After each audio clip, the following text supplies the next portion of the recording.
Bonjour Alexandra, tu fais partie Bonjour de notre Pierre. comité scientifique. Est-ce que tu Oui, pourrais te présenter et un peu nous parler de ton parcours professionnel? bien sûr. Alors, bon, moi je m'appelle Alexandra, je donne mon âge ou c'est c'est pas nécessaire? De pas nécessaire. On va dire que j'ai 25, plus de c'est bien. 50 ans, voilà, c'est ça, j'ai plus de 50 ans aujourd'hui. Je suis pharmacienne depuis, eh bien, avant les années 2000, hein, donc ça nous passe au siècle dernier, depuis 1997 et j'ai fait énormément d'officines et de titulariat d'officines, tout au long de mon parcours professionnel en tant que pharmacienne d'officine. Alors D'accord. depuis, heu, presque une quinzaine d'années maintenant, parce que j'ai entamé, on va dire une reconversion en nutrition, en 2010-2012 où j'ai fait un parcours aux Cerdaines pour avoir, on va dire un pied à l'étrier sur tout ce qu'était, la nutrition et le coaching en nutrition humaine, on appelait ça comme ça. Et forte de cette expérience qui m'a laissé un goût de trop peu, j'ai décidé de faire pas mal d'autres formations. À savoir, je suis retournée sur les bancs de l'université en 2018 pour avoir un diplôme universitaire en physionutrition clinique et biologie à la faculté de Grenoble. Ce qui, m'a passionnée et qui a fait qu'au fil des ans, je trouvais qu'il était plus pertinent aujourd'hui de travailler plus comme nutritionniste, que comme pharmacien d'officine. Et j'ai donc fait le choix professionnel pour pouvoir continuer à me former et pour pouvoir vraiment donner un bénéfice personnalisé, aux patients qui en avaient besoin. Je fais des consultations en nutrition, en cabinet privé. Voilà. Tu t'occupes d'ailleurs de moi.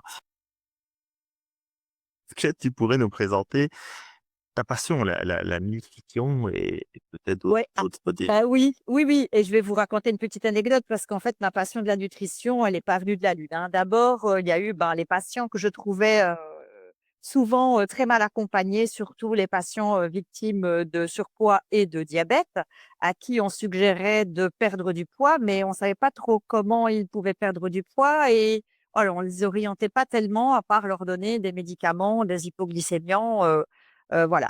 Pareil pour le cholestérol. Le cholestérol, il est intrafamilial parfois et endogène, d'accord, mais il y a quand même une gestion du cholestérol par l'apport alimentaire qui peut être fait aussi.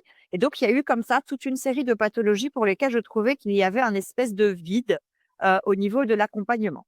Et ensuite, moi, j'ai eu des soucis d'allergie très, très, très, très, très, très graves et très importants suite à un surmenage professionnel. Et ça m'a fait tiquer aussi sur l'impact de l'alimentation vite faite comme ça parce que j'ai pas le temps, parce que je dois bosser, parce que voilà.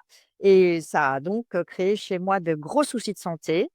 Et à la suite du Cerdenne, j'ai radicalement changé mon alimentation et aujourd'hui, eh ben, je n'ai même plus le rhume des foins, alors que j'étais sous injection de cortisone jusqu'en 2014 pour le rhume des foins. Donc, voilà, aujourd'hui, même plus d'antihistaminique, la belle vie. Donc, il y a vraiment eu un impact réel de ma passion sur mon quotidien et sur ma santé en général, ça c'est sûr. Ah ben, ça, c'est assez incroyable. Euh, c'est quelque chose que, en fait, on voit avec énormément de Nutri maintenant qu'on a rencontré. C'est vraiment cette passion qu'on peut appliquer au quotidien et où on ressent Oui, un effet réel dans la vie de tous les jours. C'est ce voilà. que j'ai ressenti depuis que je suis suivi avec toi. C'est, en fait, Ouais, il y a qu'une fois qu'on a plongé dedans, ouais.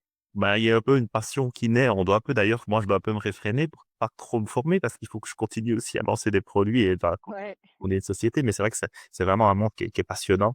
On a l'impression de se découvrir, en fait, et dans la Oui, production oui. nous-mêmes. Oui, tout à fait. Et tu sais, Pierre, moi, je disais cette semaine, parce que parfois je fais des petits posts Instagram, parfois quand je suis interpellée par des patients, et je leur dis toujours, si vous venez chez moi en pensant que je vais trouver par magie la solution qui vous convient et qui, grâce à mes paroles, va vous faire soit perdre du poids, soit de vous sentir mieux, soit récupérer de l'énergie, soit tout ça, ça ne sert à rien de venir.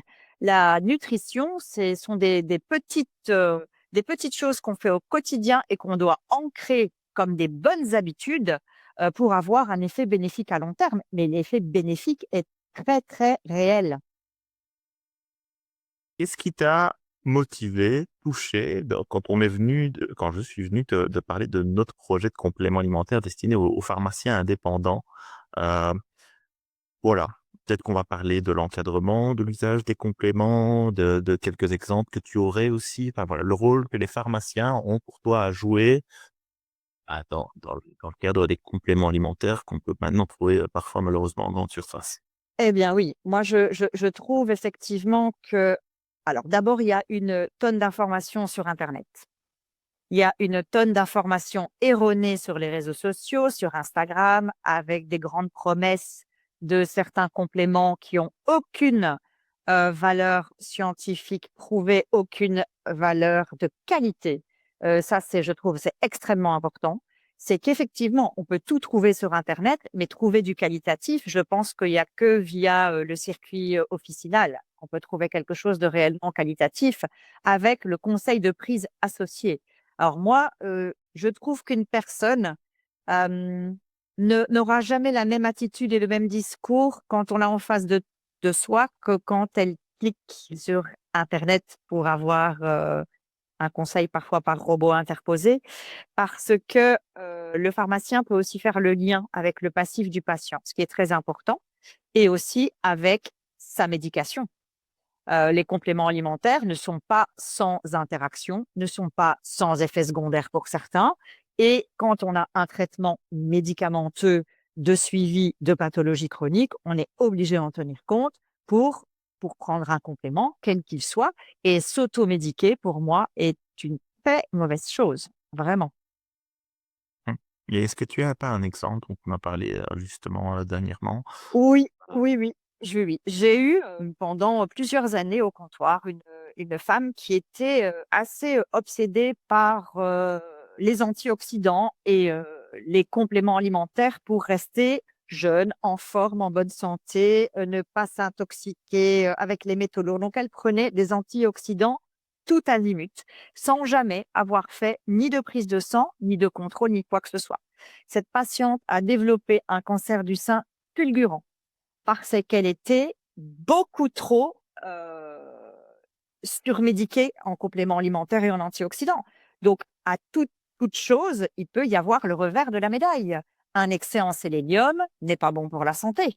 Un excès en zinc n'est pas bon pour la santé.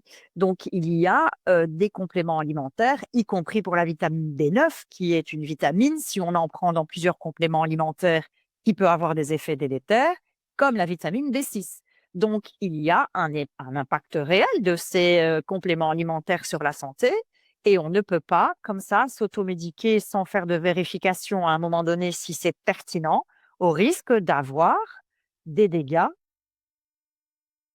Si tu devais donner un conseil général, même pour le grand public, d'une part sur les comportements, mais aussi sur les compléments par lesquels commencer. Vraiment le B à bas, par quoi on commence. Voilà. Alors, Et c'est une question, oui, qui est alors la réponse n'est pas tellement évidente. Je pense que d'après mon expérience et d'après ce l'on constate dans les analyses qu'on réalise parce que je travaille quand même en collaboration avec certains médecins qui me font vraiment confiance et qui m'envoient leurs patients. Quand on fait des check-ups sanguins, il y a quand même 3 choses qui apparaissent. La carence en vitamine D, elle est réelle. Sans supplémentation, elle est systématique, systématique. La deuxième chose, c'est le la composition des acides gras, érythrocytaires, hein. Donc on a la cartographie de la composition en acides gras de l'organisme et souvent, malheureusement, ce qu'on appelle l'index oméga 3 est catastrophique. Donc dans l'alimentation, on n'a pas un apport en oméga 3 qui est suffisant. Donc les oméga 3 peuvent faire partie aussi d'une supplémentation sans vraiment de risque pour la santé. Et la troisième chose, c'est le monde moderne et le magnésium. Le magnésium, quand on prend des IPP, Dieu sait s'il y a énormément de patients qui prennent des IPP, bon la B12 aussi, hein, mais le pharmacien va être au courant, en B12, magnésium, c'est quand même très important. Et pour tous les stressés, rien que le fait d'être dans un embouteillage le matin, ça fait fuiter le magnésium. Un peu d'activité physique, ça consomme le magnésium. Donc le magnésium, pour moi, c'est aussi, un élément qui pourrait être, on va dire, dans la complémentation quasi systématique. c'est conseillé d'utiliser plusieurs sels de magnésium. Est-ce que tu peux un peu Oui. détailler pourquoi? Bah, alors plusieurs sels de magnésium, parce que, on sait aujourd'hui qu'il y a des magnésiums qui vont passer plus facilement la barrière hémato-encéphalique, hein. Ce sont des magnésiums en général qui sont, associés à des acides aminés.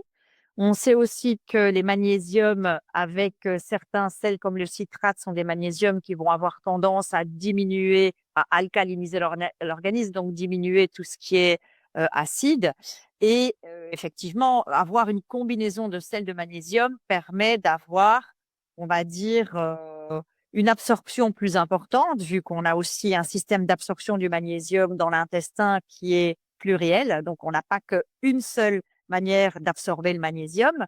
En ayant plusieurs sels, on va élargir la possibilité d'avoir une absorption optimale et une fois que ce magnésium sera dans l'organisme, plus facilement atteindre les organes cibles. Si tu avais une ressource à Tu recommander aux me forges. pharmaciens, eh oui, si tu as une ressource à recommander aux pharmaciens sur les compléments alimentaires ou la nutrition, que ce soit un livre, un site web ou un endroit où on peut peut-être retrouver un recueil de publications scientifiques liées de la nutrition, qu'est-ce que ça serait? Est-ce qu'il y a un Graal pour toi Ah, à alors oui, commencer, hein? Oui. on va dire toutes les publications de ce qu'on appelle Elsevier, là, c'est vraiment, très, très important, Mmh. ça c'est repris, littérature scientifique, PubMed aussi, hein, quand même. Et alors, par contre, en libre accès, les sites, il y en a de moins en moins parce que, souvent, quand on met le doigt dedans, la matière qu'on voilà, qu'on regarde et qu'on approche, elle est pas comme ça. Enfin, si pour un scientifique, c'est un éventail 300 enfin, c'est à 360 degrés en général que c'est abordé. Donc, c'est souvent l'objet de formations, en tant que telles, bien réelles et des sites de formation. Il y a même des laboratoires, hein, qui proposent, quand même des petites formations qui sont, assez sympathiques et il y a le SIN, SIIN, qui est une référence, en la matière avec, parfois simplement pouvoir choisir un sujet précis avec un webinaire, d'1 heure et demie sur l'heure de midi avec, voilà donc qui est payant, hein, mais qui est aussi neutre de tout laboratoire. Le SIN ne travaille pas avec les labos donc c'est le docteur Coudron et Geneviève qui s'en occupent et on a, vraiment là des informations qui sortent totalement des sponsorings de laboratoires. Ça peut être pas mal évidemment. Ben oui, ça rajoute une belle corde à l'arc des Ouais, pharmaciens, en fait, parce qu'il est ouais. quelqu'un qui commence à se «différencier» entre guillemets ou proposer de nouveaux services et se former à en partie, en tout cas, à la maîtrise, ça me semble être quelque chose de Oui. presque indispensable à l'heure actuelle. Et ouais et ce que j'ai envie de rajouter aussi, c'est que à partir du moment où on a bien, centré le patient et ciblé le problème qui peut être, réglé par un complément. Parfois, on va dire, ça peut être un problème d'endormissement, hein, ou un problème de stress chronique, hein. Si le complément est bien choisi parce qu'on connaît bien, le côté nutri et le côté complément et le patient aura un effet bénéfique à 100. Donc même si l'effet n'est pas spectaculaire, effet il y aura, si le complément est bien choisi. Donc effectivement, c'est important de connaître les compléments et d'être formé sur les compléments parce que ça fait mouche quand le complément est bien choisi et que ça fait plouf, quand il est malheureusement pas bien, voilà, J'ai pu le pas bien constater à choisi. plusieurs reprises, parmi les compléments que tu m'as conseillés selon mes petits problèmes. Heu, Ouais. OK, ben, voilà, je te remercie vraiment parce que grâce à toi, on a pu aussi un peu analyser notre projet, nos formulations plus en profondeur, regarder nos conseils d'utilisation. Ben, on est ravis d'être accompagnés par toi, et moi j'ai appris, tellement de choses. Alors après je ne comprends toujours pas la moitié de ce que tu me racontes lors de nos consultations. Je te remercie infiniment pour ton aide et on se réjouit de continuer avec toi, sur cette gamme et voilà et personnellement aussi au niveau Nutri. Un tout grand merci. Eh bien, c'est un plaisir partagé, cher Pierre. Merci Alexandra. Je te souhaite une bonne fin de journée.